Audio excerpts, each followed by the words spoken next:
అజ్ఞాతం వీడి జ్ఞాతంలోకి వచ్చారు. వీరు తెలంగాణ ప్రభుత్వం పిలుపు విని గౌరవ ముఖ్యమంత్రి శ్రీ రేవంత్ రెడ్డి గారి పిలుపు మేరకు అజ్ఞాతం నుంచి బయటికి వచ్చి జనజీవన వాహినిలో కలవాలని చెప్పి నిర్ణయించుకున్నారు. మొదటగా పుల్లూరి ప్రసాదరావు, ఇతను పెద్దపల్లి జిల్లా, ప్రస్తుతం పెద్దపల్లి జిల్లా జూలపల్లి మండలం వడ్కాపూర్ గ్రామం, 64 years ఆఫ్ ఏజ్, 17 ఏళ్ల పాటు సెంట్రల్ కమిటీ మెంబర్గా ఉండి ఈరోజు బయటకు వచ్చిండ్రు.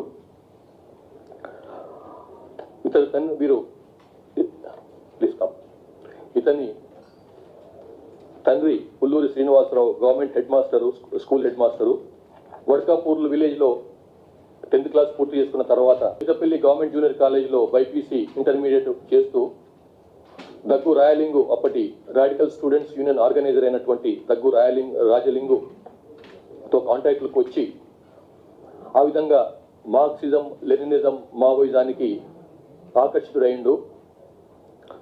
అట్లా సిపిఎంఎల్ పార్టీలోనికి చేరిండు.